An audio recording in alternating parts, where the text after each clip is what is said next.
Okay, still at MilES on Wednesday. Lots and lots of heavy equipment going on today. A lot of construction in progress near the bus stop. Looks like they're paving the sidewalk now. Obviously a busy road. When people get off the bus, they get off at that spot right there, and then would need to cross the crosswalk to get to the entrance, or they can move around from the north end of town and get off at this bus stop. Back up here at the new MilES location, signage, no trespassing, still up, so I'm not going in, but there's a lot of activity in the parking lot. Lots and lots of contractors are busy here today. Still heavy equipment in the north driveway, which we understand is not the entrance. The south driveway is the entrance. So people can come in this way and enter the parking lot, but this is not supposed to be a walkway because it's meant for construction activity and other large motor vehicles. Still at MilES, third video, Wednesday the 27th. This is the driveway and road.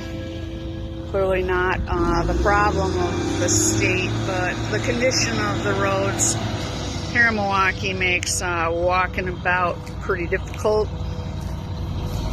Forgive me while I walk about. Potholes, cracks, and stuff everywhere. Not trying to make anybody dizzy, but walking up to the bus stop. And I want you to notice more specifically about this bus stop is that there's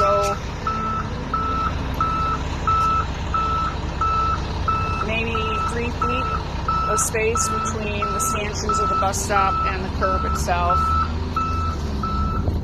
Same over here.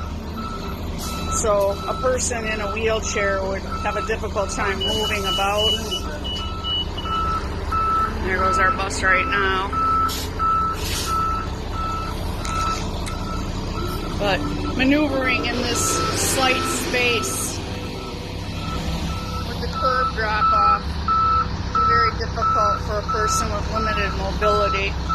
Assuming this construction fence is removed by Monday, there still is the obstacle of the bus sign itself right there. There's now a sidewalk that's going in.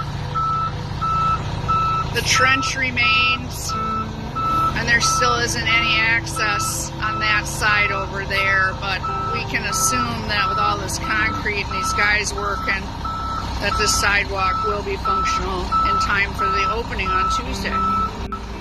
Fourth video on Wednesday. This is the landscaping and the fencing around the space that will be the new welfare office. Compared to other locations across the state that are landscaped, have signage,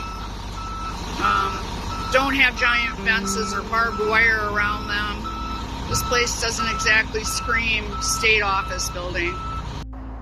Okay, I'm on 60th Street in Milwaukee. I wanted to show folk what a bus stop looks like when it's modern and serves people with different abilities.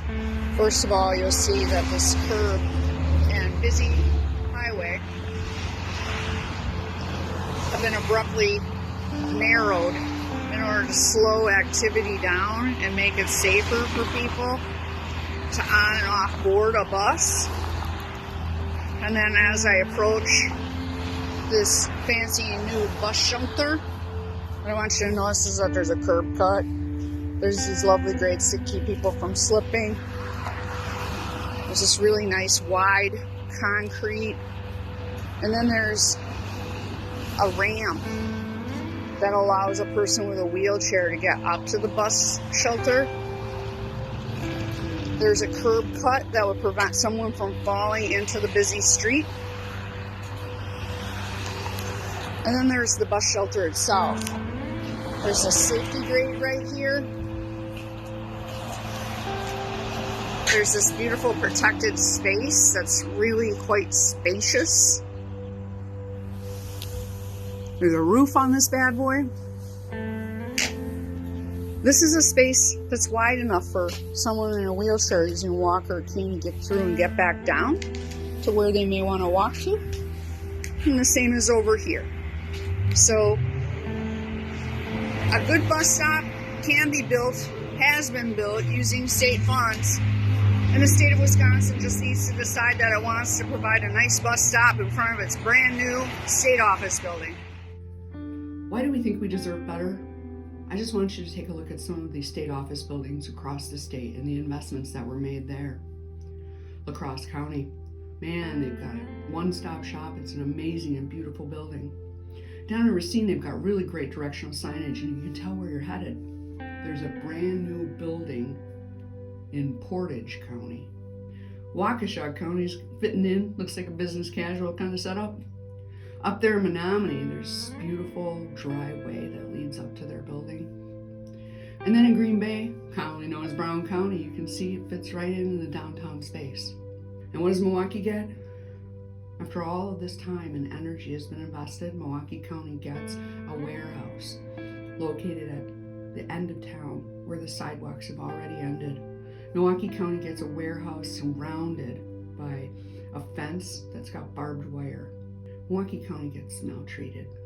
People of color, the homeless, victims of domestic violence, the elderly, blind and disabled, they've got to have a way to get to this building and to know that they're in the right space. But the state of Wisconsin didn't put any energy into creating a building that made sense for the people that live here in Milwaukee. And that's why we say that this is structural and institutional discrimination.